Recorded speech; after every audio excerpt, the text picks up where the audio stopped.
Isa mo sila, kaya naman yung dalawang regular player natin, nakaupo na. Ito kasi, dahil si Ariel, napaupo man, syempre nalungkot ang mga ibang mga bisita natin ngayon.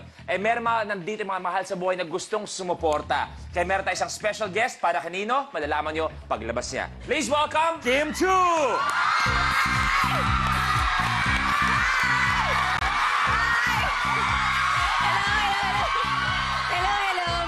Nandito ako para harapin si Lady Grace.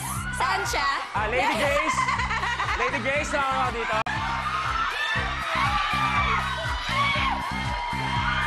Mamaya, save the best for last. Kay Archie ka muna, kay Archie muna. Kay Lady Grace naman. Ay, Kim Chu, pasensya na. Nanggulo ba ako? Hindi ka pa nag-hi kay Sian Lim.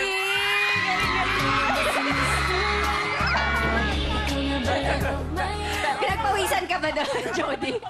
Tinulak mo ba ako ngayon lang? Kim, unang-una, hingin ko lang yung opinion mo na nag-trending sa online. Grabe ang nangyari. Noong sabihin natin na pagtitinginan ni Lady Grace at ni Sian, anong masasabi mo? Ba't natakot ka nung dito ako? Tinatapos na niya. Tinatapos mo na ba yung kaugnayan niya ni Sian? Hindi pa naman po. Nilagyan niya na ng harang katulad ng apple na yan. Hanggang dito na lang. Ito, Kim, anong, siyempre, message mo para kay Sian? Siyempre alam mo naman.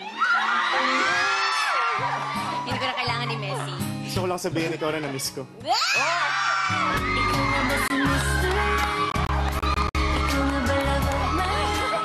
Ikaw na nga si Mr. Right. Kim, before we start again, any quick Siyempre, message?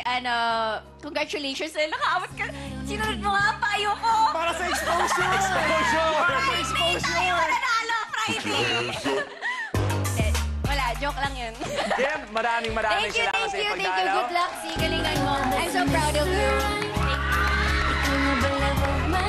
Thank you so much. Thank you so much. Thank you, Kim Poy. Congratulations, Lady Grace. Kim Poy, pwede ka duman dito? Saan? Dito? Paalam. Ayan. Uy, Jody, congratulations. Bye-bye! Okay.